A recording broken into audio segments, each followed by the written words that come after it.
เรื่องของกรรมเป็นเรื่องที่ละเอียดสลับซับซ้อนคนที่ภาวนาได้จริง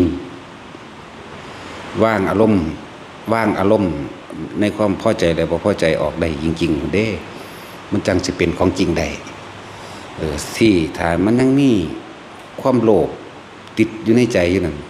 บางที่สิ่งที่เขาเข้าไปรู้ไปเห็นหลายๆอย่างที่เป็นนิมิตอย่างก็แล้วแต่ที่มันโผล่พุทธขึ้นมาเองอย่างสิบางที่ก็เป็นของปรุงแต่งของหลอกนะนั่นแหละจึงว่าเรื่องของกรรมเป็นเรื่องละเอียดสลับซับซ้อนเป็นอจินไตยก็ว่าที่พระพุทธเจ้าเพิ่นบ่ค่อยตอบคำถามเกี่ยวกับว่า กรรมเป็นแบบใดเพิ่นว่าอจินไตย4อย่างเรื่องของกรรมของแต่ละบุคคลแหละส่วนมากคนก็สอเอาเรื่องของเจ้าของเองสอเรื่องของเจ้าของเรื่องของเจ้าของแล้วเรื่องของเจ้าของแล้วก็สิต่อเนื่องของเอาไปเรื่องของญาติเจ้าของกับหมายถึงเรื่องของตนคือเก่าเห็นบ่ล่ะเกี่ยวกับตนคือเก่านั่นแหละเพิ่นจึงบ่ค่อยตอบโดยพอมันเสียเวลาเนิ่นช้าเพิ่นสิตัดเข้าสู่อริยสัจ4โลดแต่ว่าเพิ่นก็เว้ายกตัวอย่างอยู่อุปไมยเกิดขึ้นมาให้เปรียบให้เทียบอยู่ว่าอายุของนรกสัตว์นั้นสัตว์นี้ยาวนานแบบนี้อายุของนรกอายุของเปรตอายุของคนอายุของเดรัจฉานจังซี่ก็เพิ่นก็เว้านิดหน่อยแต่สิเอาโดยละเอียดเลยเพิ่นบ่เว้าเด้มันเป็นเรื่องที่ยาวนานแล้วก็เรื่องวิสัยของผู้ได้ฌานคนที่แสดงอิทธิปาฏิหาริย์ต่างๆเพิ่นก็บ่ค่อยตอบเพราะคนที่เอาไปคิดเอาซื่อๆบ่เฮ็ดเอานั่นแหละอย่างซ้ำกำเนิดของโลกจังซี่เพิ่นก็ตอบอยู่เพิ่นทั้งบ่ตอบทั้งเบิดเด้เพิ่นตอบเฉพาะอคัญญสูตรนี่โลกกำเนิดมาแบบนี้นี่แค่แต้มน้อยๆมันก็พอแห้งแล้วดิตอบน้อยๆนึงเด้นั่นน่ะถ้าสิตอบไปทั้งเบิดนี่นะอมรโคยานาทวีปเกิดขึ้นด้วยแบบใดปุพเพวิเทหทวีปอุตรกุรุทวีปเปิดแบบใดเพิ่นบอกเฉพาะชมพูทวีปคือโลกมนุษย์ที่เท่านั้นนึงเด้เนี่ยเพิ่นก็ตอบอยู่ได้ล่ะอยู่ในอคัญญะนั่นแหละอคัญญะสูตรไปอ่านเบิ่งเอาละเอียดละอออยู่ในหันทั้งเบิดนี่แค่ในอันเดียวนี่เพิ่นจึงบ่ตอบทั้งเบิดแล้วก็วิสัยโพธิสัตว์มันก็บ่ตอบอีกนั่นแหละ อจินไตย4เป็นว่าเฮาจะเว้าเรื่องความยาวนานอายุของหมู่สัตว์ถ้าสิเว้าเรื่องมหาอเวจีนรกอันเป็นตนลึกสุดนี่มันประมาณบ่ได้เด้เท่านั้นล้านแสนปีเพิ่นจึงเว้าว่าเท่านั้นโกฏแสนปีจนว่าเว้าเรื่องของกรรมแม่นบ่ล่ะเว้าเรื่องกรรมแล้วก็เว้าเรื่องอสงไขยไปเลยนี่อายุของสัตว์นรกแต่ละขันเด้มหาเวจีนี่นักสุดแล้วแล้วก็โลกิยานรกนี่แล้วก็อ่อนขึ้นมาแน่สังฆาตะเวตรณียังก็ไล่ขึ้นมาตั้งแต่โลวะนี่เบาสุดแล้วมันก็พอแห้งเด้ว่าธรรมดาเด้อายุมันก็นานนั่นแหละบัดนี้ล่ะบ่เรื่องอายุของนรกจังสิเอาอ่อนๆโลลุวะนรก50 ปีมนุษย์เท่ากับ1 วันของโลลุวะนรกนี่ไปเปรียบเทียบอุปมาเอาเองเด้อ50 ปีมนุษย์เท่ากับ1 วันของโลลุวะนรกเข้าใจบ่ล่ะบัดนี้เฮามาเปรียบเทียบ50 ปีมนุษย์เท่ากับ1 วันของสวรรค์ชั้นจาตุมเปรียบเทียบกันเอาจังซี่ตัวที่เขาถามว่าผู้ใดตายไปแล้วก็ไปเห็นว่ามาบอกเข้าใจบ่ล่ะสมมติว่าคนที่ขึ้นสวรรค์แค่ชั้นแรก50 ปีมนุษย์เท่ากับ1 วันแม่นบ่ผู้นี้วาบไปสวรรค์สั้นนั้นสั้นนี่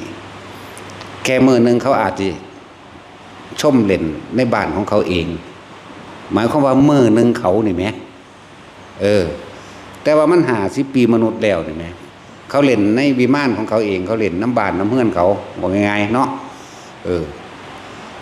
มื้อเดียวหาก็ไปฮอดนี่ก็เป็นธรรมดาคือเฮามาในสถานที่แห่งนี้แหละมามื้อเดียวเนาะ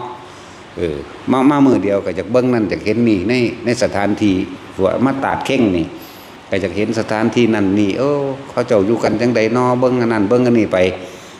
เพลินไปในมือหนึ่งมันบอกเพลินไปในมือหนึ่งของสวรรค์สัญจาตุมโลกมนุษย์ได้50 ปีละเข้าใจว่าบาทนี่บัดนี้มันจะเอาหยังมาบอกบางที่บัดนี้เอาญาติของผู้นั้นน่ะ60 ปีไปแล้วตอนนั้น70 ปีไปแล้วหรือ30-40 ปีไปแล้วตาของตายลงนรกแล้วก็มีสิว่าเขาสิหวนคิดพอเนาะจังซั่นแล้วอันญาติในโลกมนุษย์นี่ตกนรกไปแล้วก็มีเป็นเปรตไปแล้วก็มีไปเกิดเป็นเดรัจฉานแล้วก็มีเอาหยังไปคุยกันเอาหยังไปบอกกันไปบ่ได้จักบ่ล่ะจังซั่นแหละบางจำพวกบ่ได้สนใจว่าสิมาโลกมนุษย์เลยเพลิดเพลินอยู่กับของทิพย์จัก2 มื้อไป2 มื้อคัน100 ปีแล้วได้บาทนี่เนาะเที่ยวในสวรรค์วิมานของตน100 ปีล่ะ2 มื้อนี่เอาแค่สั้นจาตุมได้นี่เป็นสั้นดาวดึงเด้บาดนี่100 ปีมนุษย์เด้เท่ากับ1 วันเขาไปมื้อนึงเขาเที่ยวเล่นอยู่ในสวรรค์ของเขาเองในสวนในหัวของเขาก็ว่าไปเนาะเสื้อจะไปคิดพ่อพวกนี้ลงนรกล่ะ ก็จังซี่แหละที่ว่าเป็นหยังเขาคือว่าผู้ขาทำบุญหาพ่อหาแม่ได้บ่หาลุงได้บ่หาญาติได้บ่หาหลานได้บ่จังซั่นแล้วมันเป็นเรื่องที่ตอบยากแล้วก็เฮาบ่แม่นว่าเฮาสิมั่วตอบเด้เฮาบ่มั่วตอบเด้อันใดพอตอบปึ๊บขึ้นมาเลยเฮาก็ตอบให้แต่เฮาตอบตรงๆมันก็เครียดตัวเนาะพอเจ้าตกนรกจังซี่โอ้ยมันสูญขึ้นใส่เฮาวือแต่มึงบ่เชื่อกูมึงสิถามเฮ็ดหยังก็จังซั่นแล้วพอเป็นคนดีมันก็ดีสำหรับลูกนั่นแหละสิรู้จักใจเขาอยู่บอกว่าเขาคิดแนวใดเขาทำกรรมอันใดไว้เนาะนั่นแหละผู้ไปนรกก็เหมือนกันเฮ็ดจังไดตกนรกลงไปในมือหนึ่งนั่นไหมแม่นบ่สั่นตกลงไปในมือหนึ่งสมมุติว่าไปอยู่ในจัดโลกวันนรกมือหนึ่ง50 ปีมนุษย์เท่ากับ1 วันนรกเหมือนกันนี่ไหมแต่ว่าคนที่ตกนรกลงไปแล้วตายไปแล้วตกลงไปแล้วจังสำนึกได้เด้ว่าเจ้าของเคยทำบาปทำกรรมอะไรไว้มันบ่มีคนจดดอกเจ้าของนั่นแหละจดเอาเองจดจำไว้ในสัญญาอารมณ์ความรู้สึกเจ้าของจิตสุดท้ายก่อนที่สิตายนี่แต่ว่าก็เนื่องด้วยอารมณ์แห่งการสังสมเด้อการสังสมที่เคยทำบ่อยๆทำซ้ำๆซักๆแต่ก่อนก็เห็นยังไว้ซ้ำๆซักๆเคยลักไว้ซ้ำๆซักๆเคยฆ่าสัตว์ไว้ซ้ำๆซักๆเคยไปตัวคนไว้ซ้ำๆซักๆเห็นบ่เกิดความเคยชินในตัวนั้นนี่แหละว่าจริงสุดท้ายสมมุติว่าไปมีเรื่องบัดนี้ไปมีเรื่องโมโหกับผู้ใดผู้หนึ่งเกิดหัวใจวายตายในขณะนั้นมันไปนรกเลยได้นั่นน่ะคิดได้เด้ว่าแต่ของ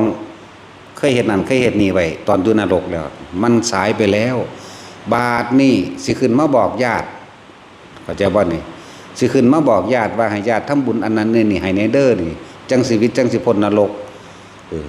มื้อนึง2 มื้อเจ้าจังคิดได้มันก็ขึ้นมาบ่ได้แล้วสมมุติอาจจะมันสิมีช่องว่างเว้นไว้อยู่จักหน่อยนึงดอกมื้อใดสมมุติว่าพวกเจ้าอาจจะไปจำศีลในวันพระจักมื้อนึงพวกเจ้าสิมีตัวนั้นแหละขึ้นมาแต่ว่ายามใดมันจะไปให้ผลพวกเจ้าตอนนั้นพี่มันเวียนไปถึงจำศีลได้มื้อนึงเนาะมื้อนั้นศีลดีอยู่เพียงชั่วขณะเดียวนั่นแวบขึ้นมาแล่นหาญาติเจ้าของเองว่าสิบอกให้ไปทำบุญให้คือหมายความว่ามันมื้อนึงของเขาแล้วแหมแต่ว่ามัน50 ปีมนุษย์แล้วนี่แหมหรือบางพวกมื้อนึงของเขามัน100 ปีมนุษย์แล้วนี่แหมมันจะไปหาไสล่ะ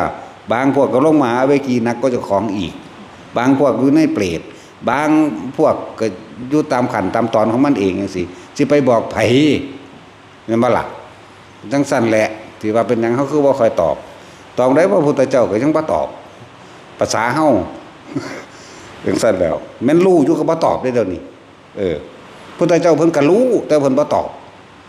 เป็นเรื่องเนิ่นช้าเสียเวลาในการที่ฟังอริยสัจ4นั่นแล้ว สั่นแหละเขาก็ฮู้อยู่แล้วบุพกรรมค่อนฆ่าตัวตายด้วยความโกรธเกลียดเคียดแค้นน้อยใจจังซี่มันไปนรกอยู่แล้ว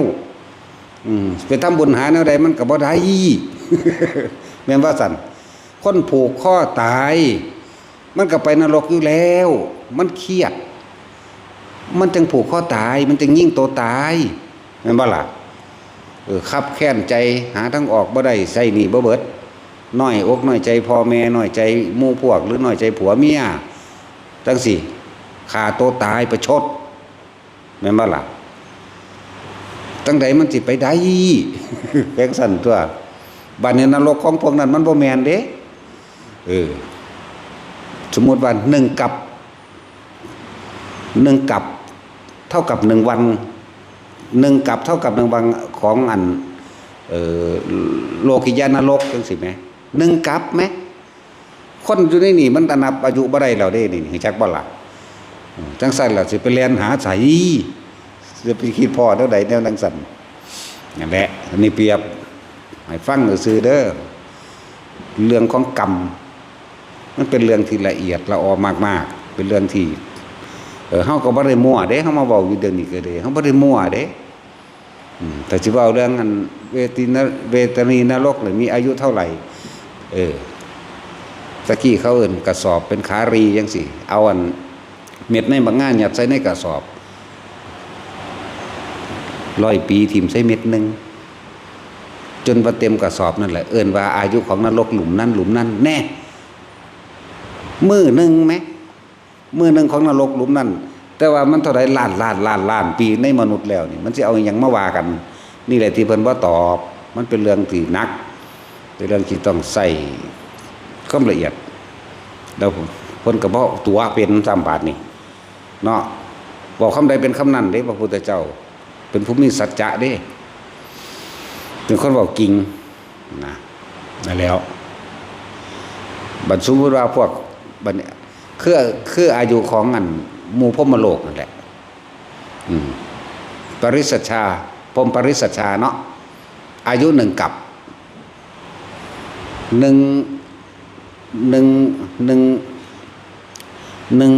1กับเท่ากับ1วันของเขานั่นคืออายุ1กับแหมแล้วโลกมนุษย์มันเท่าไรแล้ววันนี้มันนับได้อยู่บ่บาดอายุมันสิมาบอกกันได้จังไดกูก็เปิดเพิ่นเล่นอยู่ในบ้านใหม่กูสะก่อนด้วยเนาะจังซั่นแล้วมาบอกกันหม่องใดทางนี้พุ่นลงมหาเวกีแล้วก็มีเปรตอยู่ก็มีนั่นนี่แล้วก็มีอย่าเอาหยังมาบอกยิ่งพวกอยู่ในอันบ้านนี้ชะกามาภัชรสวรรค์เนาะสวรรค์6ชั้นมีผัวมีเมียเด้แล้วพวกบางพวกที่เขาทำบุญนั่นนี่หลายอย่างอันเป็นเกิดเป็นบุญจริตมีเรียกว่าเมียทิพย์ อันเกิดจากการเนรมิตเอาก็มีเด้จากบ่ล่ะนี่แหละที่เฮาว่าเทพบุตรผู้หนึ่งสิมีนางฟ้าเป็นบริวาร700มั่ง 1,500 มั่งนั่นเกิดจากบุญจริตของเขาเป็นนางฟ้าอันเกิดจากนิรมิตเอาก็ได้เข้าใจว่าละบาดนี่คือจังงั้นตัดสินเรามักผู้ใดผู้หนึ่งไว้แล้วแต่ว่าเราไปอยู่สวรรค์แล้วคิดจากใดอีนี่เด้มันก็เป็นรูปนิรมิตของอีนั่นขึ้นมาเลยแต่ว่าแล้วแต่บุญของไผของมันได้บัดนี้นิรมิตได้ในกรอบนั่น700นาง700คนแต่จุ้ยนิรมิตได้15,000 คนจังสี่เจ้าก็นิรมิตเอานี่แหละมันเกิดแบบนี้บ่แม่นเอาคนไปทั้งเบิดดอกอันพวกคนไปน้ำกันกับตั้งหากเด้มีคือกันแต่ว่าบ่ปานนั้นคือจังพระอินทร์ ถืออีกแล้วพระอินทร์เดี๋ยวนี้ พระอินทร์ตอนนี้มีเมีย3 คนนี่เป็นพวกจิตวิญญาณขึ้นไปน้ำกันเลยจากว่าล่ะนี่แต่ว่าเนรมิตเอาอีกประมาณบ่ได้คือกันของเพิ่นนั่นน่ะหลายนั่นแหละกับคนที่ปรารถนาจะไปเป็นเมียพระอินทร์ก็เป็นจิตวิญญาณขึ้นไปเลยจังซี่นะเป็นโตคือจังเป็นโตคนขึ้นไปจังซี่นะเปรียบเทียบเห็นบ่หาลังเถื่อหาลังมือนางฟ้าเกิดมาใหม่นำเขาอยู่ว่าสั่นขนาดพระโมกขลาขึ้นไปเพิ่นยังว่ายังบ่ได้หัวซ่าเห็นบ่เพิ่นก็แล้วนี่ตีนโปกใส่อันเวทยันตปราสาทสะเทือนเรือนลั่นตั้งตกใจออกมาเด้นั่นโอ้โหบ่ได้แล้วกูตัวพระคุณเจ้าบ่ได้แล้วต้องออกมาเพิ่นนึกว่าโอ้ยโยมมีธุระมากซั่นธุระอีหยังกันฟาดกันกับอีนางฟ้าใหม่อยู่นั่นว่าซั่นทั้งซั่นแล้วนั่นแหละก็มีอยู่อันประเภทว่า คนที่มีความปรารถนาต่อกันมีอยู่แต่ว่าส่วนมากเป็นเนรมิตมากเนรมิตเป็นรูปนางฟ้าเอาแล้วเขาสิมาหัวซ่าเจ้าติขึ้นไปนางฟ้านางสวรรค์ถาอากลากอยู่เหลียวมาเบิ่งทางใต้หูอีเฒ่าหูคิดฮอดมึงอยู่บ่ เป็นวัดตาสินว่าตาสินไปอยู่ดาวดึงโอ้1,500 คนพุ่นเนาะมันสิคิดฮอดอยู่บ่อีฮิปโปบัดนี้เอาเหลียวมาเบิ่งอืดหืดอยู่ทั้งเน่าทั้งเหม็นกูบ่สนแล้วกูก็เอาอีนี่แล้ว จังซั่นแล้วนี่แหมมันสิมาเอิ้นหากันอยู่บ่มันธรรมดาเด้แนวจังสินั่นแหละบัดนี้ผู้ไปตกนรกแต่ละอันแต่ละสัตว์ก็ไล่ลงไปที่โลลุวะนรกจังสิ50 ปีมนุษย์เท่ากับ1 วันของนรกนั่นแม่นบ่ซั่นตาปานรก100 ปีมนุษย์เท่ากับ1 วันของนรกนั่นมหาตาปะ200 ปีไปเด้บัดนั่นไล่ไปเรื่อยที่บัดนี้จังสั้นแล้ว จังเวตรณีนรกจังสิแม่มึงบาดนี่เท่าใดล่ะ 1,600 ปีเท่ากับ1 วันของนรกชั้นนั้นนี่แหมอันมึงสิอยู่ฮอด 1,600 ปีอยู่บ่ญาติต่อให้7 โซโคตรมันก็บ่ถึงได้นั่นน่ะ เป็นว่าสั่นตัวก็สิไปว่าหยังกับหนักลงไปอีกเป็นกับเป็นอสงไขยก็มีไหมทั้งสั่นแหละคืออายุของอรูปภพเป็นอสงไขยได้บาทนี่1 อสงไขยมั่ง2 อสงไขยมั่ง4 อสงไขยมั่ง8 อสงไขย16 อสงไขยพุ่นเด้ทั้งสั่นแล้วมื้อนึงเขาแม้อันทั้งนี้มันเท่าไรโลกมันมุนมุ้ยตีแหลกโลกมันจนฮอดอันตรธานแห่งโลกแล้วอันตรธานของกลับแล้วก็มีแม่นว่าซั่นหลายอย่างคืออย่างนี่แหละคือความฟังแล้วบ่แม่นเอาไปมวนเด้ฟังแล้วเอาไปสลดสังเวชใจตัวเองถ้าเกิดกูตกนรกเด้นี่แหมฟังแล้วให้ไปเฮ็ดจังซี่ให้ไปสำนึกสำเนียกสำรวจตัวเองในระหว่างเลวกับดีแต่ของเฮ็ดหยังมามากแม่นบ่แม่นฟังเอาไปเถียงกันเด้ถ้าอยากได้ความละเอียดรอก็ไปเบิ่งตารางมันเขาเฮ็ดไว้อยู่แล้วในพระไตรปิฎกนั่นตารางมันมีอยู่แล้วจักบ่ล่ะตารางอายุมนุษย์อายุสวรรค์อายุนรกมันมีตารางเทียบอยู่ไปเทียบเอาที่เนาะนั่นแล้วในพระไตรปิฎกมีทุกฉบับนั่นแหละตารางอายุนรกแบบนี้อายุสวรรค์แบบนี้นรกแต่ละอันนี่แต่ละแดนแดนทรมานมงสัตว์มันมีอายุของมันเขาเฮ็ดเทียบไว้แล้วตารางอายุของสวรรค์ต่างๆของพรหมโลกตั้งแต่นี้16ถึง20ปุ่นพรหมโลก20สั้นแบ่งเป็นรูปภพ16อรูปภพ4แล้วเอิ้นพรหมโลก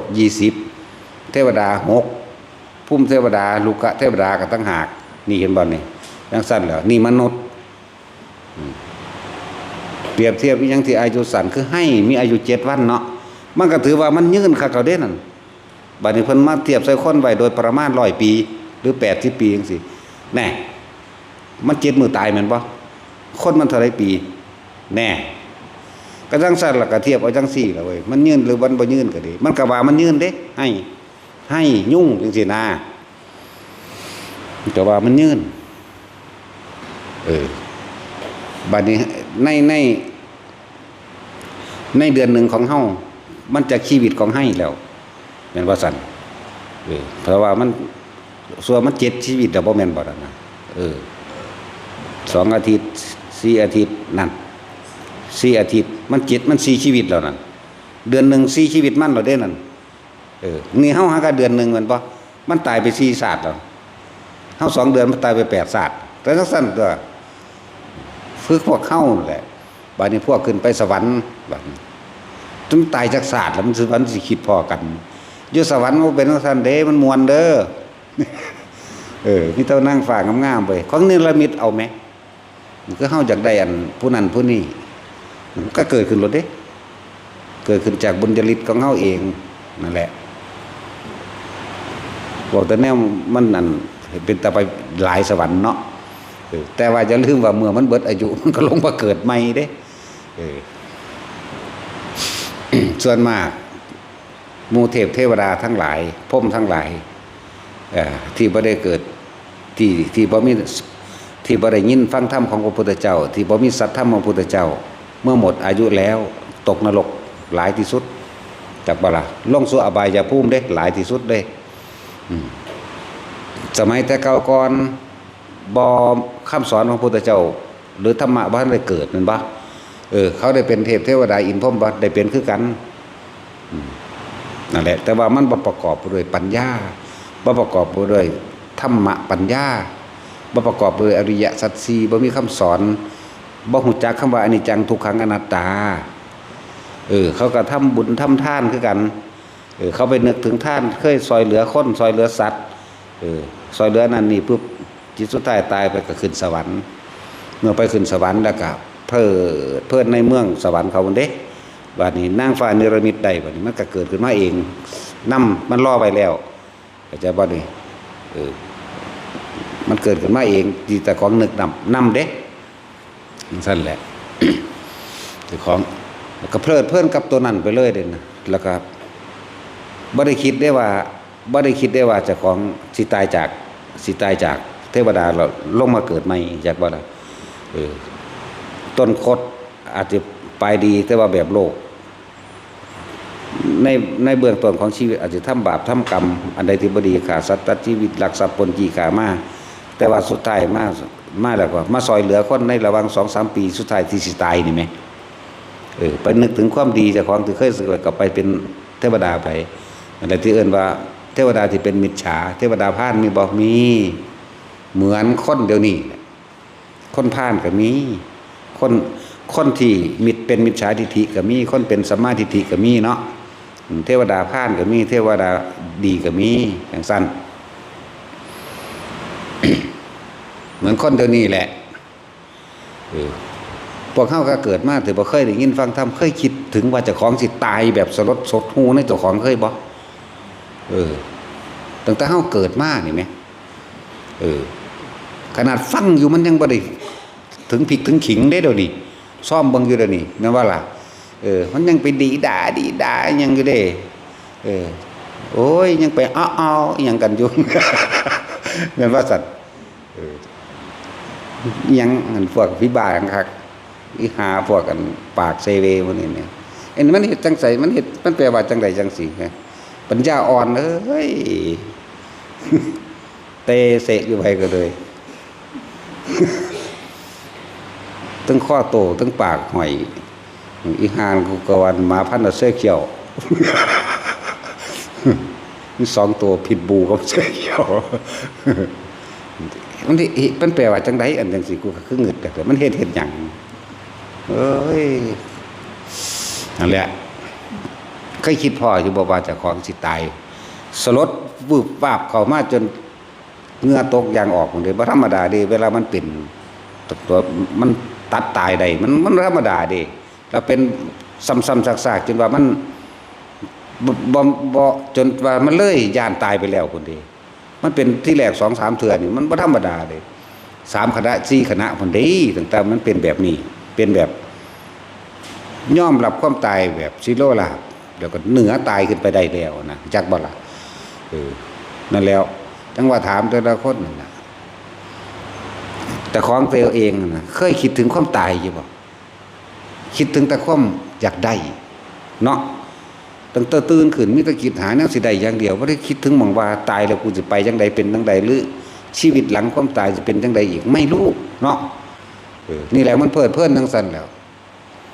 นั่นแหละเทวดาที่เขาเป็นมิจฉาทิฏฐิมิจฉาทิฏฐิบ่เห็นอนิจจังทุกขังอนัตตาเขาไปพูดแล้วเขาก็เพลินคือกันเด้สิ่งที่เขาท่านเอาไว้นั่นแหละสิ่งที่เขาเฮ็ดเอาไว้น่ะเป็นอาหารของเขาเจ้าเคยท่านเสื้อผ้าหน้าแพร่ไปแนวใดเจ้าก็ได้แบบทิพย์ขึ้นมาเคยมีอาหารไปแล้วก็ได้กินอาหารทิพย์แบบนั้นแบบนึกมันก็อิ่มแล้วเด้เปรียบเทียบที่เขาเจ้าวาดเปรียบเทียบเป็นอาหารที่ยังหอมกรุ่นมีไอมีควันขึ้นเปรียบเทียบเป็นกล้วยเป็นขนมนมเนยนี่ก็คือมันอุ่นโอ้ยอยากกินกล้วยเด้กล้วยตัวนั้นก็หายแวบร่างกายนี่อิ่มเข้าใจบ่นี่ก็แบบนี้เด้ออยากกินกล้วยเด้นี่กล้วยก็หายแวบออกไม่อิ่มอยู่ใต้ตัวกายในกายแล้วนี่ จากใส่เสื้อผ้าเปลี่ยนชุดใหม่ก็น่ากูแต่ของเคยทานไว้เสื้อผ้าต้นก็หายแวบพี่มันอยู่ในตู้ดอกแต่บ่ล่ะเปรียบเทียบให้เข้าใจง่ายๆตอนนี้โอ้จังได้อีนั่นเด้อีนั่นก็เกิดขึ้นโลดซัดกันเลยโลดแต่บ่ล่ะนี่สวรรค์ก็เป็นจังซี่หลายอยู่เด้ผู้ภิกษุสงฆ์ทั้งหลายก็ไปหมุนอยู่ในหันก็บ่อึดเด้บ่แม่นธรรมดาเด้เฮาเห็นว่าบวชอยู่บวชไปพอแล้วโว้ยมึงมาหาเชิงกันอยู่นี่นอหลดแล้วกูเอาน้ำแน่หลดแล้วยากหยังวะนอตัดสินนั่นแหละแนวนี้ก็มีอย่างสั่นเลยจังว่าผู้ใดตายแล้วก็บ่เห็นมาบอกอันเป็นคำบอกของคนโลกแบบว่าจักทีบจักแดนหยังดอกเป็นพวกอุเฉททิฏฐิและสัทธะทิฏฐิทั้งหลายพวกเขาเห็นว่านรกสวรรค์บ่มีเกิดมาก็ตายไปเลยพวกสัทธะทิฏฐิก็เข้าใจว่าเท่าไหร่ละ70เท่านั้นกลับเท่านี้กลับสิ้นไปเลยจังซี่นี่คือพวกเข้าใจผิดเอิ้นว่ามิจฉาทิฏฐินะ เป็นกรรมของพระพุทธเจ้าเฮานำที่เคยไปตั๋วคนไว้คือกันเลยมาต้องแก้ทิฏฐิอัน72หรือเท่าไหร่ลืมแล้วล่ะบ่เว้าหลายเพราะว่าจักสิเว้าไปหยังเพราะสำนั้นแหละพวกอุเฉททิฏฐิพวกว่าตายชาติเดียวเกิดชาติเดียวตายชาติเดียวบ่มีหยังเลยจักว่าล่ะแล้วอุเฉททิฏฐิพวกสัตตทิฏฐิจังว่า78ครับนี่ล่ะ78ครับผู้ใดเกิดมา78ครับแล้วก็มีพลาดเลยจังซี่นี่ลักษณะนั้นนั่นแหละจังว่าตอบคำถามพวกเขาว่าบ่เห็นว่าไผมาบอกเขาก็ถามกวนตีนไปซื่อๆนี่แหละเนาะเพราะว่ามันบ่อยู่ใกล้เฮาถ้าอยู่ใกล้กูตีนใส่อยู่คือไงจะเอาคำตอบตีนให้อยู่แล้วถามคนตีนเลยแต่ว่าก็ตอบให้พวกที่สนใจธรรมเด้อที่สนใจความจริงชีวิตหลังความตายเดี๋ยวตายแล้วไปไหนตายแล้วเป็นจังไดตายแล้วเฮาตัวเฮาเองเคยระลึกนึกถึงความตายบ่นึกถึงแต่ความอยากได้เท่านั้นเด้ตั้งแต่เฮาจำความได้เกิดมานี่แม่นโลดนึกถึงแต่ความอยากได้อยากกินเนาะถ้าบ่มีธรรมะของพระพุทธเจ้ามาแทรกมาสอนมาให้เกิดความยังใจให้สลดสังเวชใจในความทุกข์ในความหลายๆอย่างที่เพิ่นแสดงมานี่เฮาสิบ่ฮู้จักวิธีสิออกจากการเวียนว่ายตายเกิดได้เด้นี่หมายถึงว่าพวกเฮาที่มาอยู่นี่ก็ยังมันนึกถึงแบบถึงพริกถึงขิงแบบย้อมรับแบบลอกคาบบ่จักจะบอกจังใดวะเนาะจังซั่นแหละยังเพิดเพลินยังมั่วเมาในความเห็นแก่ตัวยังว่าเจ้าของเก่งยังว่าเจ้าของรวยยังว่าเจ้าของทุกข์ยังว่าเจ้าของหยังสารพัดยังไปอวดลูกอวดหลานว่าล้วนเรียนเก่งยังไปอวดเจ้าของเองว่าเป็นข้าราชการยังไปอวดว่าเจ้าของเรียนจบนั่นนี่ยังไปอวดว่าเจ้าของดีของเด่นเนาะบ่ได้คิดถึงเด้ความตายนี่ได้คิดถึงว่าอายุสวรรค์นรกแบบใดไม่รู้แล้วขนาดนั้นแล้วพระพุทธเจ้าเพิ่นจึงอุบัติขึ้นมาเพื่อสินำความจริงออกมาแสดงให้แก่หมู่สัตว์โลกให้สัตว์โลกรู้จักวิธีออกจากความเกิดเมื่อมีความเกิดก็ต้องมีความบ่เกิดคือกันแต่บ่เกิดเฮ็ดจังใดนี่เพิ่นก็นำออกมาแสดงและ คนฆ่าตัวตายในลักษณะโกรธเกลียดเครียดแค้นบ่สมหวังได้ดังใจไปนรก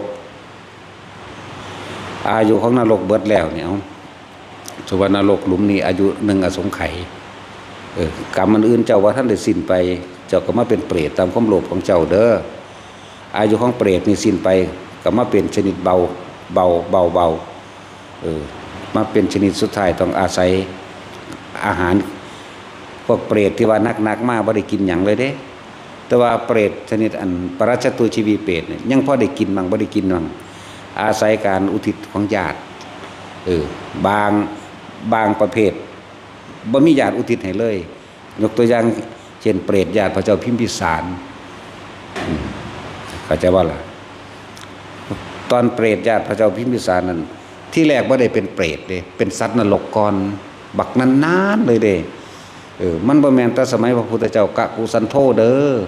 พระวิปัสสีพระสิกขีพระกะกุสันโธพระโกณาครัสสะพระกัสสปะจนถึงพระโคตมะ7พระพุทธเจ้าเป็นบ่อ้าวเขาอาจอยู่ในหันหนึ่งอสงไขยเป็นสันนรกเข้าใจบ้านี่แล้วจังเลื่อนลำดับเขามาคอยมาเป็นเปรตเป็นปรัจจตุชีวีเปรตพระเจ้าพิมพิสารจังมาเกิดพระเจ้าพิมพิสารอาจอยู่พรหมโลกก็ได้อาจอยู่สวรรค์สันใดสันหนึ่งก็ได้เป็นบ่ล่ะนี่แหละญาติพวกที่เคยทำกรรมมาหากันจึงได้มาทำบุญอุทิศให้ได้นี่เบิ่งดูน่ะทั้งสั้นตัวอันญาติใกล้ๆซึ่งสั้นนั่นอยู่นรกน้ำกันมันจะยังให้กันเดี๋ยวนี้ขนาดนั่นแหละจะควรสลดสังเวชใจตัวเองแน่ภัยก็ดีนะไกลๆเอาเบิ่งนั่นไปอย่างพุทธเจ้าแต่ละองค์ในช่วงระยะอันที่ว่าพระวิปัสสีกับพระสิกขีอันตทานตรกัปนั่นแล้วพวกนี้ยุสัยเอามหาเวกีพุ่นเด้ออันเพิ่นร่วมประตัดตอนมาซื่อๆได้ว่าเปรตญาพระเจ้าพิมพิสารมันมาเบาเลยนะเป็นเปรตชนิดสุดท้ายนี่มันเรียงลำดับมาตั้งแต่ชนิดที่1จนถึง12หมดเด้ในช่วงอันเรียกว่าอันตทานตรกัประหว่างพระพุทธเจ้าวิปัสสีกับพระสิกขีนี่เกิดอันตทานตรกัปพวกนี้อยู่ในนรกก็อยู่เลยอุ้ยกำไรมันหลายกระดอก กำไรนรกเนาะตัดสินเอาวะเอาหลดนะแล้วนี่ช่วงแล้วช่วงโลกเพราะท่านได้สร้างไม่นี่เข้าใจป่ะนี่ช่วงโลกเพราะท่านได้เกิดเองเนี่ยธรรมดาป่ะมันเป็นเท่าใดได้เลยพระพุทธเจ้าบอกพวกเข้าว่าเท่านั้นกลับเท่านี้อสงไขยห้องบ่รู้เด้มันยาวนานขนาดใดแต่เพิ่นก็บอกโดยละเอียดเพิ่นบอกได้อยู่เพิ่นรู้สัพพัญญูรู้ทุกอย่างอยู่แล้วแต่ว่าเพิ่นบ่บอกเสียเวลานั่นแหละคิดเบิ่งว่าเขาไล่จากชนิดติดสันนรกไล่ทุกหลุมอีกไล่ขึ้นมาจนมาฮอดอาการจะสุดการโลกกำเนิดโลกบัดนี้จนว่ามาฮอดพระพุทธเจ้าองค์ที่4คือพระโคตมะนี่นั่นมันรุ่นน่ะขนาดนั้นเด้พระเจ้าพิมพิสารจังจากพรหมโลกจังมาเกิดเป็นพระเจ้าพิมพิสารเนี่ยนั่นแล้วจังซั่นล่ะยืนยาวว่าซั่นเพิ่นสิอาจสิมีอายุ2 มื้ออยากว่าล่ะหรืออายุ3 มื้อของกัปนั่นไอ้ของพรหมโลกนั่นจริงไหมทางนี้มันเท่าใดแล้วนี่แหละที่ว่ามันหยังคือบ่ได้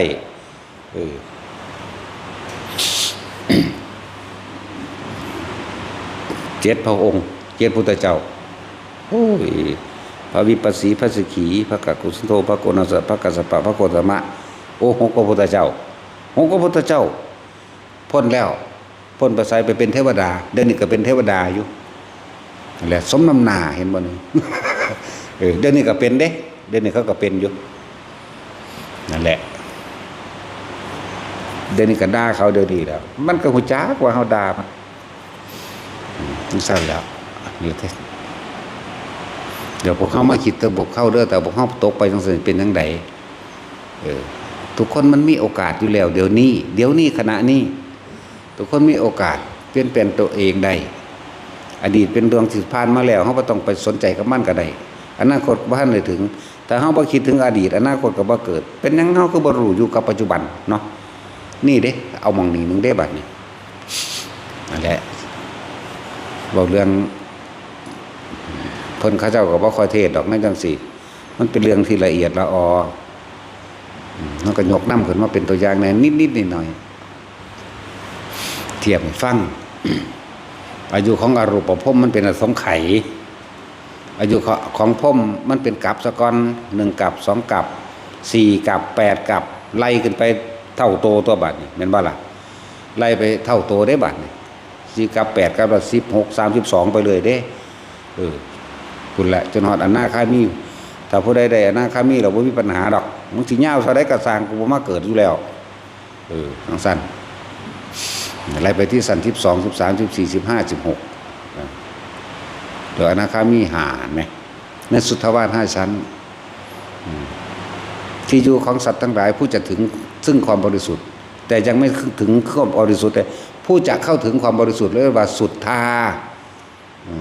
สุทธาวาสวาดเป็นที่อยู่ของสัตว์ผู้จะเข้าถึงความบริสุทธิ์แต่ว่าละบาทนั่นแล้วจะมีอุปหัจจะปริภายีเห็นว่านี่อุทังคโตโสเนี่ยนะไล่ไปเรื่อยก็แบบนี้เขาก็จื้อลืมเลยล่ะนั่นแล้วมันเป็นอย่างคือว่าอุปหัจจะอุทังคโตโสมันเป็นอย่างคือจะอุปหัจจะอีกสารพัดถ้ามันหอดบางหันก็สร้างมันดอกไม่ใช่ว่าล่ะเพราะว่ามันบ่ลงมาเกิดลงมนุษย์อีกแล้วอย่างอื่นๆมันบ่เกิดแล้วนี่อายุเท่าไรก็สร้างตายจากสวรรค์ตายจากพรหมโลกสันนี่ขึ้นชั้น2ชั้น3ชั้น4 5จบนิพพานเลยจริงไหมเวลาจนถึงอาการนิตคามินีมันละจบไปเลยนั่นแล้วยังละลืมละ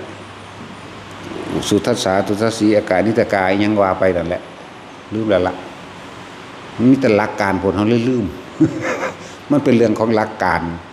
นะนั่นแหละพวกเขามีโอกาสแล้วก็เป็นเรื่องที่ทุกคนทำได้บ่แม่นเรื่องยากพยายามอยู่กับตนเองคือลมหายใจคืออุณาโลมทำความรู้สึกอยู่ในกายผู้ใดสิรู้มากรู้ไม่เพียงใดก็ช่างเถอะส่วนมากมันเป็นความรู้จริงบันไดดอกที่ว่าบอกกูรู้หมดทุกอย่างยกเว้นตัวกูนี่นักเด้จักว่าล่ะสู่ความรู้สึกตัวบ่ได้เด้อความรู้อะไรจะสู้ความรู้สึกตัวในตัวเองเขาบอกอยู่เรื่อยๆเด้อคำว่าความรู้สึกตัวในตัวเองกายเวทนาจิตจิตเวทนากายส่วนมากเขาไปรู้สึกตัวอยู่กับผู้อื่นเนาะพอเข้าใจบ่เด้อเดี๋ยวก็ไปรู้สึกว่าตัวเองรักคนนั้นคิดถึงคนนั้นรู้สึกว่าเกลียดคนนั้นคิดถึงคนนั้นเพราะความเกลียดกูไม่พอใจกับคนนั้นนั่นพวกซากศพซากผีเดินได้เฉยๆได้นั่นบ่มีวิญญาณในกายเจ้าของเองบ่มีความรู้สึกตัวในเจ้าของเองไปมีความรู้สึกว่ารักคนนั้นเกลียดคนนี้คำว่าวิญญาณนั่นให้เข้าใจได้บ่แม่นผีเป็นร่างกายยางไปเด้วิญญาณแปลว่าความรู้สึกที่ร่วมเขาแล้วร่วมเขาแล้วว่าเป็นความรู้สึกทั้งใจเฮานี่แหละพอใจกับไม่พอใจมันไปพอใจกับรถที่ได้มาใหม่พอใจกับทองพอใจกับเงินพอใจกับอาชีพพอใจกับยศถาบรรดาศักดิ์พอใจกับการเลี้ยนพอใจกับการแสวงหาเงินเนาะนี่นะเลยเอิ่นว่าคนบ่มีหอดวิญญาณในตัวของเองวิญญาณตาวิญญาณหูวิญญาณจมูกวิญญาณลิ้นวิญญาณกายวิญญาณใจเลยเอิ่นว่าความรู้สึกเป็นความรู้สึกที่พอใจและไม่พอใจโดดไปโดดมากับคนนั้นคนนี้อันเกิดจากตาหูจมูกลิ้นใจรูปรสกลิ่นเสียงสัมผัสอารมณ์ความรู้สึกนี่แหละคือใจพูนไปคิดถึงคนนั้นคนนี้ไปพอใจเลี้ยงงัวเลี้ยงควายอยู่พุ่นพวกเลี้ยงงัวพุ่นคิดหามองเลี้ยงงัวไว้หรอตั้งแต่นอนอยู่พุ่นนั่นบ่นั่นแล้วมื้ออื่นเอาไปทางนั้นกันทางนี้โอ้ยมองนั่นสั่งคนปลูกบักแตงลัดเอาไปพุ่นดีกว่าเว้ยพี่ดีกว่าเว้ยบางที่กับผู้เลี้ยงบ่หลาย2ตัวนึง2ตัวหากากน้ำตาลหาเฟื่องว่านั่นนี่มันก็น่าเอาห้ำก็น่าหญ้าว่างานพวกนี้ก็น่าเด้แน่นั่นแหละเอิ้นว่าบ่ได้มีวิญญาณในตัวเองไปพอใจตะกับการหาพุ่นหาพี่ได้พุ่นได้พี่มีพุ่นมีพี่เด้แหละสำคัญคือความรู้สึกตัวเด้อคนที่ฟังเรื่อยๆสิเข้าใจเยอะดอกแล้วก็คนที่ทำได้ก็เข้าใจดียิ่งขึ้นไปอีกนะแล้ววิธีฝึกหัดปฏิบัติให้ตัวเองพ้นออกจากวัฏฏะสงสารวัฏฏะแปลว่าหมุนแปลว่าวนอยู่ในรอบอันเก่าอยู่ในความเป็นเดิมๆสงสารก็คือความคิดจากว่าอันเหตุแห่งสัตว์ทั้งหลายเวียนว่ายตายเกิดเอิ้นวัฏฏะสงสารเจ้าเวียนว่ายตายเกิดอยู่ในวงล้ออันนี้บอกเพราะว่าเจ้าคิดถึงอดีตปรุงแต่งอดีตอนาคตจึงเกิดใช่ป่ะล่ะเอาสิไปเลี้ยงงัวก็คิดถึงหมู่บ้านไปทั้งนั้นแล้วหญ้าเบิดแล้วล่ะมั้งแม่นบ่นั่นอดีตว่าล่ะมื้ออื่นเอาไปพูนดอกนั่นแหละคือว่าคิดถึงอดีตแล้วอนาคตก็เกิดพร้อมอารมณ์ความรู้สึกเกิดพร้อมใช่ป่ะล่ะอย่างสั้น จึงบอกว่าคนมันบ่มีความรู้สึกตัวเองเพิ่นไปพอใจกับบ่พอใจอยู่กับสิ่งอื่นแต่เฮามีความรู้สึกในตัวเองนี่เป็นอุเบกขาลมหายใจรู้สึกอยู่กับลมหายใจเข้าออกนึงรู้สึกอยู่กับอาการปิติประโมทที่เกิดขึ้นในกายเจ้าของเองนึงเพราะสั่นเพิ่นสิว่าหลักสูตรนี่นะกายเวทนาจิตธรรมสติปัฏฐาน4นี่แหละเอสัมมาโควิสุทธิยาอันเป็นของง่ายแล้วเป็นหนทางแห่งความบริสุทธิ์อันเป็นหนึ่งอันเป็นเอกาหรือเอสะนี่จักว่าล่ะนี่อายุแค่นี้แค่ว่าเฮานึกถึงลมหายใจเข้าและออกอาการปิติเกิดก็ทรงมันอยู่แค่นี้รักษาไว้แค่นี้จึงเอิ้นว่าทรงฌานและเจริญฌานลมหายใจเข้าออกปิติเกิดนี่เป็นปฐมฌานแล้วปิตินั่นแหละเป็นเครื่องยืนยันว่าเป็นฌานเพ่งอยู่ในอารมณ์ที่เป็นหนึ่งความรู้สึกอันเป็นหนึ่งพร้อมซึ่งหนึ่งนี่คืออุเบกขาตัวอุเบกขาตัวนี้แหละสิเป็นตัวสติกว่าสิเป็นตัวความรู้สึกกว่าสิเป็นตัวรู้กว่ารู้สึกตัวว่านี่ความคิดตอนนี้ไม่หนีไปไหนยังอยู่ในกายยังมีเวทนายังอยู่ในจิตจิตในจิตสติกำกับจิตสติกำกับความคิดบ่ให้มันไปคิดถึงสิ่งอื่นจึงเอิ้นว่าสร้างกรรมฐานขึ้นมาอันใดอันหนึ่งที่เฮามาสร้างไว้ตรงกลางหน้าผากเฮาเองเรียกว่าฐานที่ตั้งแห่งจิตฐานที่มั่นแห่งจิตก็จะว่าล่ะฐานอย่างนี้ออกจากฐานที่ตั้งแห่งจิตก็ว่า จังว่าเน้นย้ำแต่ละคนจะหนีออกจากฐานสมาธิบัดนี้จิตตั้งมั่นในความสงบมันก็ต้องอาศัยฐานเป็นที่ตั้งนั่นแหละจิตตั้งมั่นมันตั้งกับหยังจิตโดยลำพังโดยลอยของมันเองเลยเป็นไปบ่ได้คือเฮาชีวิตความเป็นอยู่ของคนที่บ่มีธรรมอาศัยหยังเป็นอาหาร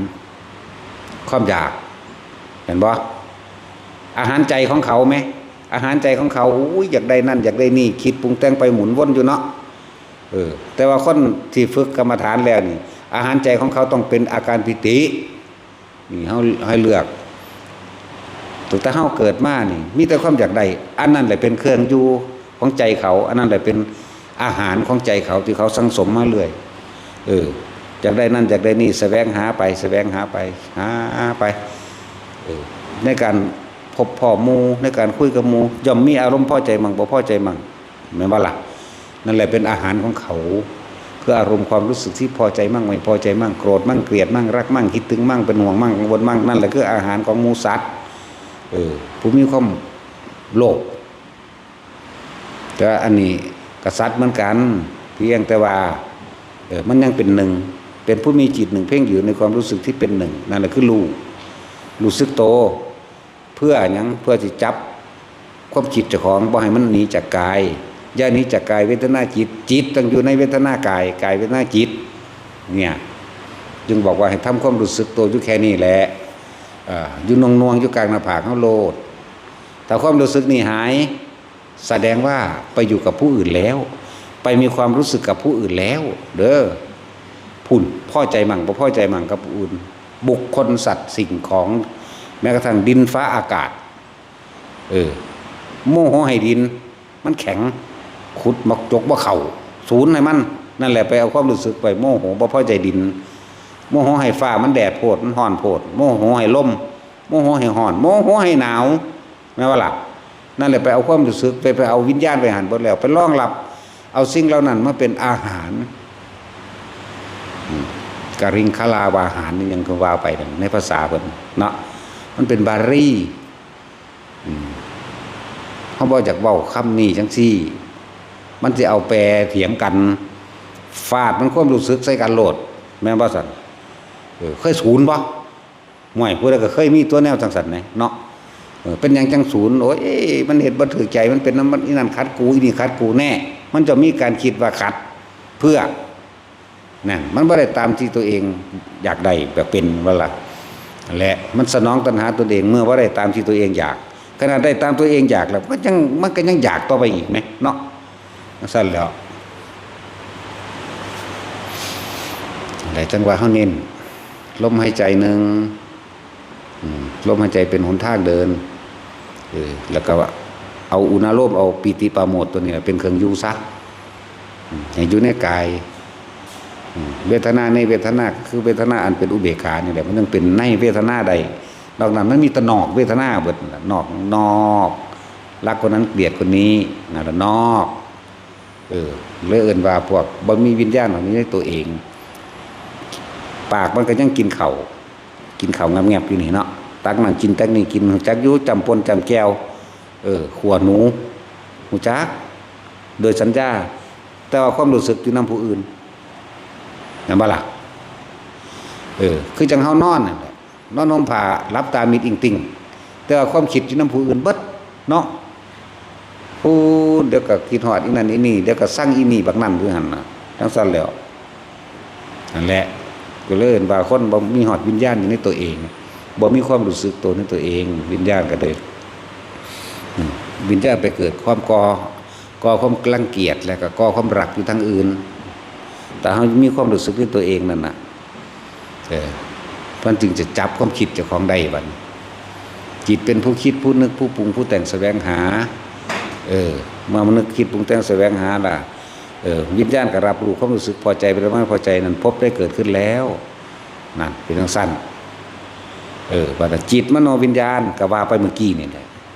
จิตธรรมดามันว่างๆของมันแต่ว่ามันต้องอาศัยรูปอย่างอื่นเป็นเครื่องอยู่จังมโนขึ้นมาได้บ่จิตมโนวิญญาณมันเนื่องกันอยู่จากว่าล่ะวิญญาณคือความรู้สึกนั่นแหละแน่ก็กลับมาอันเก่าอยู่นี่เว้าซับแน่จักหน่อยแต่จังว่าผู้ใดอยากพ้นจากทุกข์ทั้งปวงพยายามอยู่กับลมหายใจหนึ่งอยู่กับจุดอุณาโลมสองอยู่แค่นี้แล้ว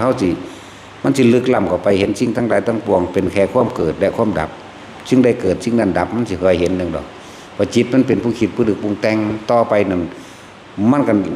ลุ่มลึกเข้ามันก็รู้เท่าทันความนึกคิดปรุงแต่งตัวรู้ทันแล้วมันก็ดับพร้อมตัวจิตเห็นจิตแน่เพิ่นภาษาเฮาเว้าอีกแบบนึงว่าสติกำกับจิตนึกได้แล้วมึงสิคิดไปไสกลับมาในกายเดี๋ยวนี้นะกลับมาในลมหายใจเดี๋ยวนี้นี่แบบนี้มันทันแล้วมันก็บ่ไปทั้งทั่วก็เลยจิตเห็นจิตเป็นมรรคก็ผลของมรรคก็นิโรธดับหยังดับคิดบ่แม่นอีหยังนิพพานคือการหยุดคิดในการอยากได้อยากดีอยากมีอยากเป็นนิพพานคืออันนี้บ่มีความรู้สึกกับบุคคลสัตว์สิ่งของอีกแล้วปราศจากอารมณ์จักบ่ล่ะนั่นสั่นแหละนั่นแหละนิพพานบ่แม่นตายเด้แต่ผู้ใดตายไปแล้วสิเอาหยังมาเว้าเนาะบ่แม่นพระอรหันต์หรือผู้เพิ่นถึงพระนิพพานแล้วรู้แจ้งซึ่งพระนิพพานแล้วตายไปแล้วไผสินำมาเว้าในจังซี่ได้แม่นบ่ล่ะจังซั่นแหละแต่ว่าเฮาเน้นฮู้ดังเกิดยังขึ้นพวกเจ้ากรรมลมก่อนแล้วเพิ่นจึงให้พวกเฮาหาเครื่องอยู่โดยปฐมฌานมั่งทุติยฌานมั่งตติยฌานมั่งจตุตฌานมั่งกลับไปกลับมากลับไปสลับกันอยู่ตรงนี้มีความสงบเกิดขึ้นมั่งมีความคิดเกิดขึ้นมั่งแต่ว่าเนี่ยเฮาตีคู่เลยเด้สมถภาวนากับวิปัสสนาภาวนาตีคู่กันเด้บ่ได้ทรงชั้น1 2ใดก็เท่านั้นบ่ได้มีหยังมากขนาดนั้นดอกฝึกเอาวิธีที่ง่ายซะวิธีที่ง่ายเล่นทุกคนน่ะเฮานั่นนิยมการฝึกโดยการมื่นตาแต่รับตาความคิดมันหลายมื่นตาโหลดจังบ่สงสัยเนาะนั่นแหละแล้วก็บ่ให้ทำให้กายลำบากอัตตกิริยมัฏฐานุโยคอย่าให้กายมันลำบากใจมันเจ็บใจมันปวดย่างไปมันก็ทรงชั้นได้ย่างไปมันก็ปฏิบัติธรรมได้ย่างไปมันก็เป็นสมาธิตัวเดินยืนนอนนั่งทำการทำงานเป็นสมาธิได้ทั้งนั้นเพราะว่ายังเอาตัวจิตไม่ได้เอาตัวร่างกายแต่กายอาศัยกายอยู่นั่นแหละเอาตัวจิตเน้นตัวจิตเน้นตัวคิดจึงบอกว่าเจ้านี้ออกจากฐานฐานที่ตั้งแห่งจิตเพื่อทำให้จิตตั้งมั่นเมื่อจิตตั้งมั่นแล้วมันก็เป็นคำว่าคณิกะสมาธิความสงบชั่วขณะถ้าเฮาฝึกไปเลยอุปจารสมาธิหมายถึงว่าความสงบเมื่อมันจิตตั้งมั่นได้ดีแล้ว อาการปิติหรืออาการที่ยังเกิดขึ้นหลายๆอย่างที่เฮ็ดให้เฮาคิดออกถ้าเฮาบ่คิดออกมันก็สู่อัปปนาสมาธิเองดอกจิตสมาธิมันเต็มภูมิแล้วมันเห็นดอกหน้าอัปปนาสมาธิคือสมาธิเต็มภูมินี่แหละมันบ่หวั่นไหวกับสิ่งใดสิ่งหนึ่งเข้ามากระทบกระทั่งบ่ว่าสิรูปภายนอกหรือรูปภายในรูปภายในอันเกิดจากนิมิตจากบ่ล่ะตาเมื่อนๆอยู่มันก็เห็นได้เด้อันบ่แม่นว่าสิหลับตาจังเห็นเด้อันหลายๆอย่างแปลกประหลาดนั่นเข้าใจว่าล่ะเราไปบิณฑบาตนี่นะมันก็เห็นอยู่ในร่างกายของคนคนนั้นแหละมันเลื่อมกันอยู่ในหันนะหัวเป็นงัวหัวเป็นไก่เป็นป่าเป็นเต่าเป็นสารพัดเป็นนี่ยังก็บอกว่าถือก็มีเด้มันธรรมดาบ่มันเป็นกันในคณะที่เขากำลังมีความรู้สึกจากบ่ที่มันไปเห็นนั่นน่ะนั่นแหละคนที่มาใส่บาตรหรือว่าบ่ใส่ก็สร้างที่เราเฮามันนั่งเห็นเข้าไปในหันเฮาบ่ได้อยากเห็นมันเห็นเอาเองจักบ่ล่ะนั่นแหละว่าเฮารักษาความเป็นปกติคือบ่คิดบ่นึกเด้ก็ว่าปกติของใจบ่ได้ไปปรุงแต่งกับผู้นั้นสิหลายผู้นี้งามบ่ได้ไปปรุงแต่งกับเสียงเพลงอันที่เขาเปิดนำเฮาไปบิณฑบาตม่วนแท้บ่ม่วนแท้เด้มันก็หุนยินอยู่ในหันแหละเพลงที่เฮาเคยมักก็มีแต่เฮาบ่ปรุงต่อเข้าใจบ่ล่ะนั่นมันก็ดับสัญญาหันตัวจังซั่นแหละเพลงบ่เคยหุนยินก็มีก็บ่ปรุงต่อแน่ซั่นแหละนั่นแหละ เห็นอันเกิดจากความบ่นึกคิดหรือปราศจากความว่างจริงหรือบ่จริงก็ช่างแต่ว่าเฮาก็รู้เฮาก็เห็นในเฮาเองนั่นแหละเฮาบ่ได้ไปยืนยันตัดสินว่าจริงหรือบ่จริงเฮาบ่ได้ไปบอกว่าผู้นี้ตายแล้วสิเป็นนั่นเป็นนี่เด้เพราะจิตสุดท้ายของคนมันต่างกันอยู่นั่นแหละพวกเขาจึงว่าทำให้บ่อยทำให้มากทำให้ชินทำให้เป็นดุจดังยานคล่องแคล่วว่องไวรู้ความรู้สึกในตัวเองอย่างนี้ออกจากความรู้สึกในหน้าผากของเองล่ะผู้มันเคลื่อนกันไปบนกลางหัวเนิ่มหนาบเริ่มหนาบรู้คนลุกวูบ้าก็ว่าต้องไปใส่ใจอย่างแต่ให้รู้สึกตัวเนิ่มหนาบนี่เอาหัวเอามือเศร้าหัวเจ้าของเบิ่งแน่ไปก็เลยแต่จู่เคยเป็นแล้วบ่หัวเนิ่มหนาบก็ว่าต้องไปสงสัยว่ามันหยังนั่นแหละมันถ้าเฮาสงสัยว่าก็เป็นแนวนี้ว่านั่นเรียกว่าอุปะทำให้จิตไม่ตั้งมั่นแล้วมันเชื่อมกันเด้ถ้าเฮาเข้าใจคณิกาสมาธิแปลว่าจิตตั้งมั่นแล้วในขณะนั้นอุปจารสมาธิมันก็ตั้งมั่นมาเรื่อยแต่ว่ามันมีสิ่งใดสิ่งหนึ่งแทรกแซงเกิดขึ้นเลยเอิ้นว่าอุปจาระเพื่อไม่จิตตั้งมั่นมันหลอกและอัปปนาสมาธิเนี่ยไหลเหี่ยวไปหาอัปปนาถ้าบ่สนใจหยังเลยมันก็บ่เป็นหยังเลยอัปปนาสมาธิภาวนาจิตตั้งมั่นในความสงบนั่นอย่างนั้นแหละมันยังสิเกิดหยังขึ้นก็สั่งมันบอกนำมาคิดไหมเห็นรูปนิมิตอันเป็นปฏิภาคนิมิตภายในขณะเฮานั่นนี่อยู่นั่นนะก็บ่นำเขามาคิดสมมุติว่าเป็นเทวดามันก็รู้โดยสัญญาว่าเทวดาเนาะเป็นผีแบบนั้นแบบนี้เป็นเปื่อยๆเน่าๆแบบนั้นแบบนี้มันก็บ่นำมาคิดแน่มันก็เลยสักแต่ว่าเห็นบ่ว่าซั่นจักถามไผ แต่สินก็เห็นจักเทื่ออยู่บ่แล้วซาด แต่ไปเห็นนั่นตวมยวมอยู่นี่โอ้ยบอกว่าถูกได้แต่ละอันแต่ละอย่างอันตวมยวมนั่นเพราะว่าแนวจังสันมาหาเฮามันหลายจักบ่ล่ะพอเฮาเปิดปล่อยให้โอกาสคนผิดให้เขามาพ่อเขาอยู่ไกลเฮาแม่นเขาสิรับอาหารบ่ได้เขากินหยังบ่ได้มันก็มีห่มเปรียบเสมือนดุกว่าอยู่ในใต้ห่มไม้ใหญ่ๆมันก็เย็นอยู่ดีกว่าทั้งร้อนทั้งแสบใส่ตัวเนาะของเฮาเปิดโอกาสให้สัตว์ทั้งหลายเหล่านั้นอยู่แล้วพวกเทวดาเขาก็นี่ดิกระแสเสียงที่เฮาแสดงออกไปมันเฮาก็เรียกว่าใส่สัจจญาธิฐานกระแสเสียงถ้ามีดังไปหาประมาณบ่ได้มันก็ไปของมันตามที่เฮาสัจจญาธิฐานไว้นั่นแหละเขาบ่มากก็ได้มันก็เหมือนอยู่ใกล้เหมือนกับอยู่แสดงตรงหน้าแน่เรื่องสั้นตรงเขาหูดีก็คนอยู่ในนี่ซั่นตัว นั่นมันก็เป็นอาหารไผอาหารมันเปรตในแค่ต้องการอาหารเพื่อบรรเทาความหิวบางที่นี่ก็แค่ต้องการเสื้อผ้าเพื่อป้องกันความอายบางประเภทคือต้องการที่อยู่อาศัยบางประเภทต้องการธรรมะจากบัดนี้ต้องการแสงแห่งธรรมะแสงแห่งความจริงนั่นแหละทั้งว่าอาหารเกิดคนละอย่างคืองัวกับควายมันก็กินหญ้าเนาะ เขาจะเอาเนื้อมันกินมันจะกินอยู่บ่นั่นแหละอาหารของหมูสัตว์ต่างๆมันต่างกันอยู่เอาอันเนื้อหมูไปง่วกินควายกินมันกินอยู่บ่เลยบ่กินเด้นอเอาไปให้หมากับเสือบังรู้มันสวบโลดนั่นเปรตแต่ละชนิดหรือว่าสัตว์แต่ละอย่างก็ต้องอาหารคนละแบบกันแต่ว่าคนแดกเบิดเนาะแม่นว่าสแต็กเบิดตัวเดียวโลด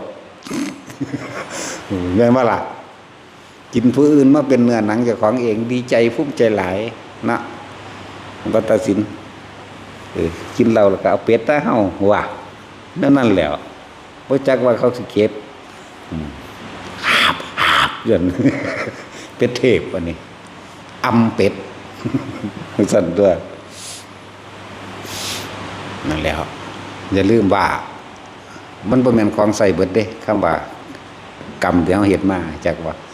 กรรมจิตเจตนาที่เฮาสั่งสมไปในอารมณ์ความรู้สึกของเฮาเองว่าเฮาโมโหคนผู้นี้ทำไปดอกขอนึงหากคนคนนี้ทำไปอีกเกลียดแล้วคนคนนี้พอใจคนคนนี้ทำไปมันบ่ได้สูญหายไปไหนเด้อเดี๋ยวแต่มันสิพุทโผล่ขึ้นมายามใดแต่คนที่มีสมาธิแล้วสิ่งเหล่านี้สิพุทโผล่ขึ้นมาเองเวลาจิตมันตั้งมั่นนั่นแหละ มันสิพุทโผล่ขึ้นมาเองดอกทำที่รู้จักจิตสิ่งทั้งหลายที่เกิดขึ้นเองจิตสัมผัสเองตอนนั้นแหละเป็นของจริงแต่ว่าเฮาสินำเข้ามากังวลบ่สิมามันคิดปรุงแต่งกับมันบ่นั่นแหละจิตใต้สำนึกก็ว่า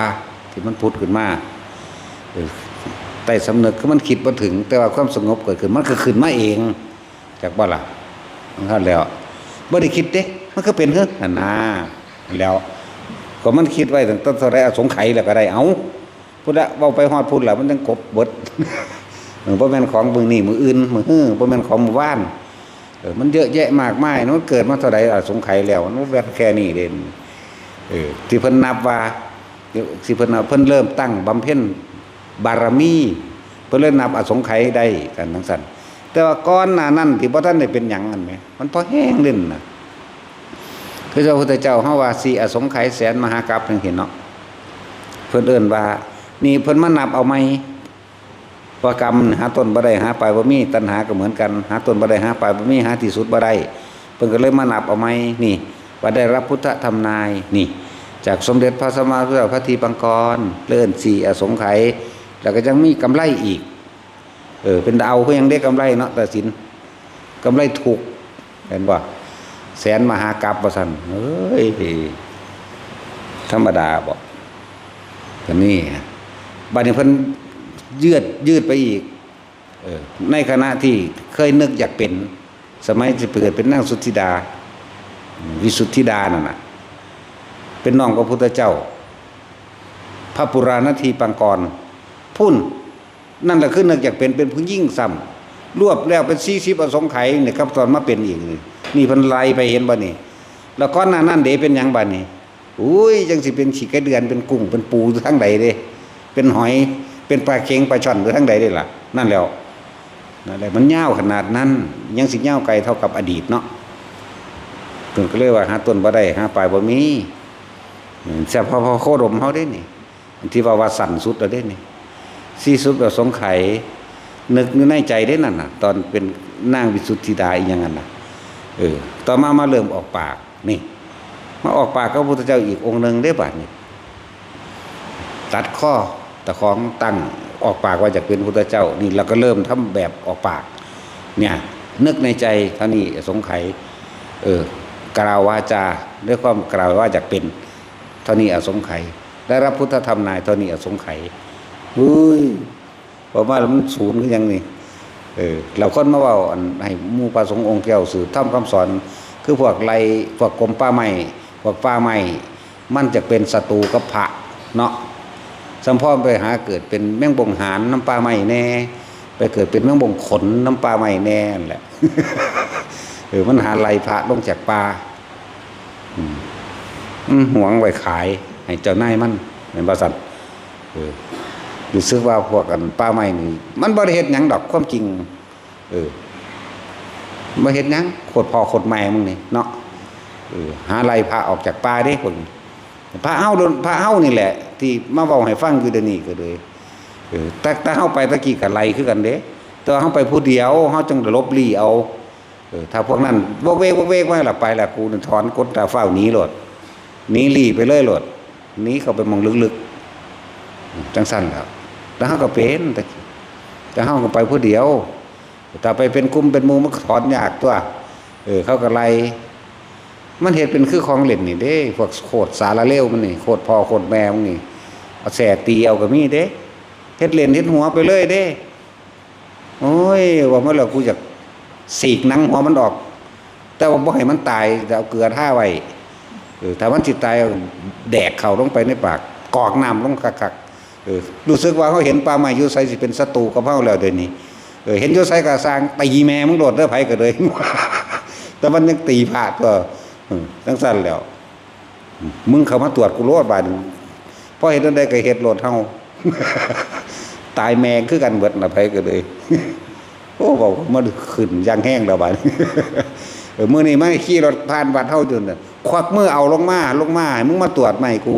กูจะให้พากูเลยตีเอาโลด จังซั่นแล้วต่อมาล่ะซั่นดอกมึงลงมาโลดว่าถืบแมงเลยได้เฮาว่ะ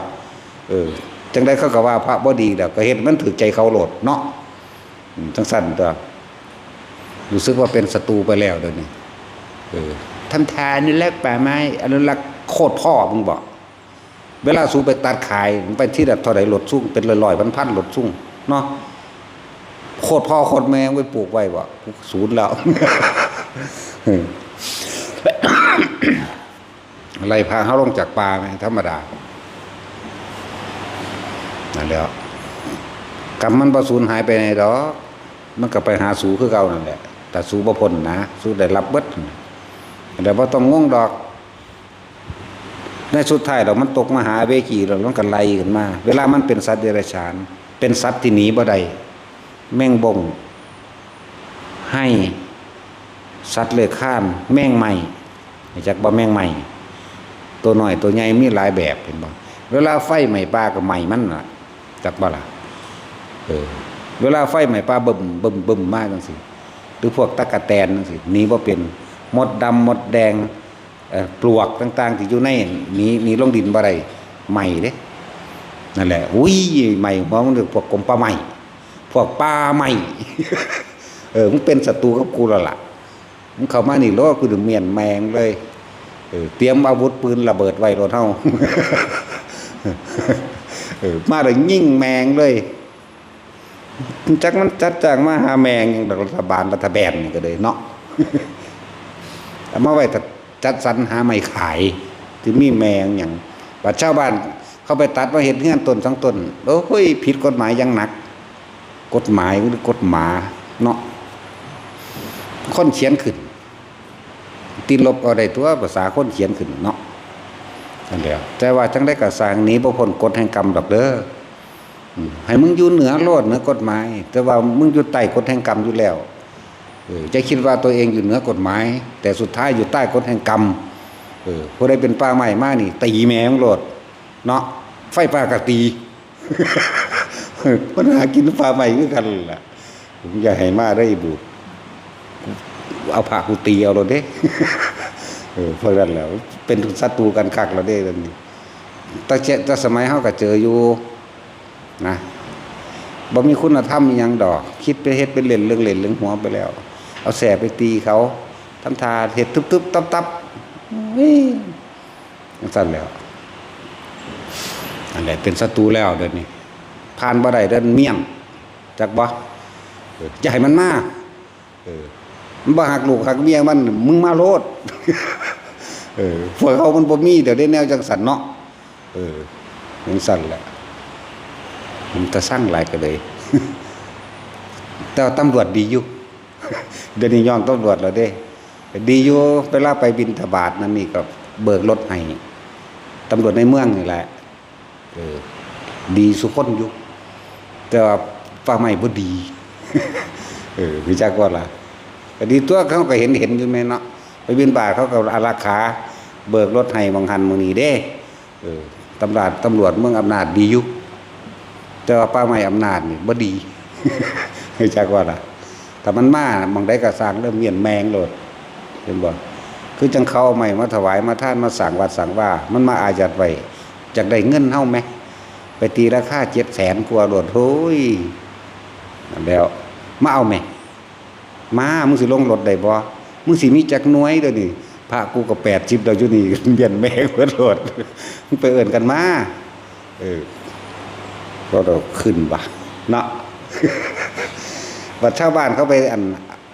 ตัดใหม่น้ำให้น้ำหน้าเขาพิษกันหมายเลย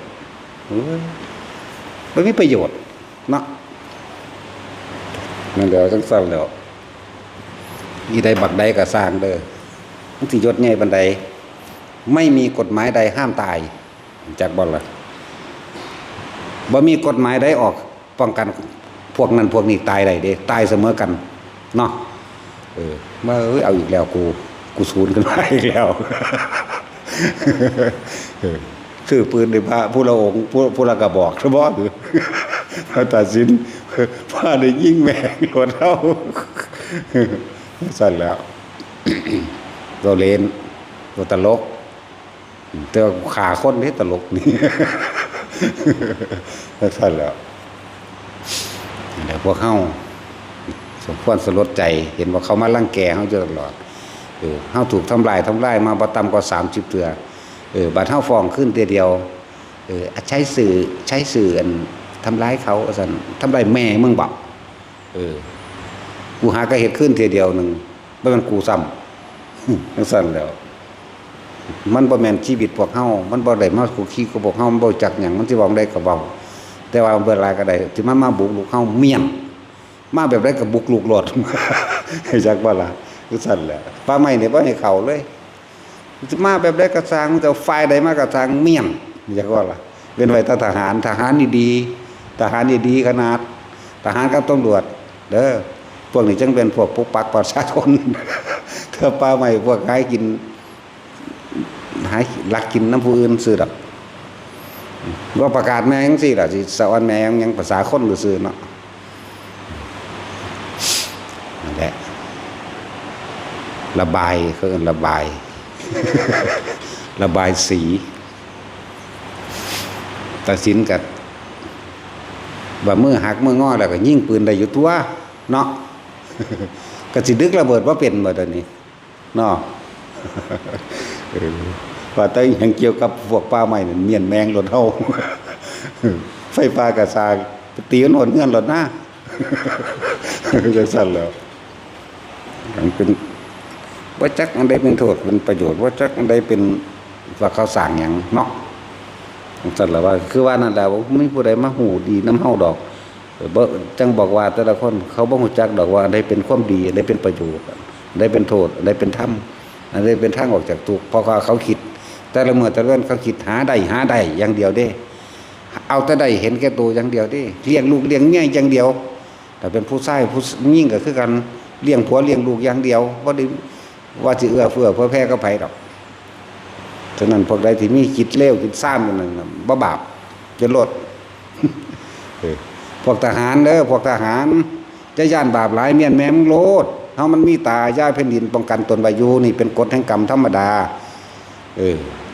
พวกทหารจะไปใจอ่อนเด้พวกลุกล้ำมันน่ะเมียนจักว่าล่ะ มิแต่บอกเขาฆ่ากันคือพระเจ้าได้สอนแต่คนฆ่าคนเนาะฆ่าเจ้าของฆ่าความเป็นคนหมายถึงตัณหาอุปทานเจ้าของนั่นแหละฆ่าคนจักว่าล่ะเกิดกลายเป็นมนุษย์เมื่อมนุษย์เป็นผู้มีใจสูงดอกมันก็กลายเป็นอริยะได้ตัวสั้นแหละเอาสมาทาน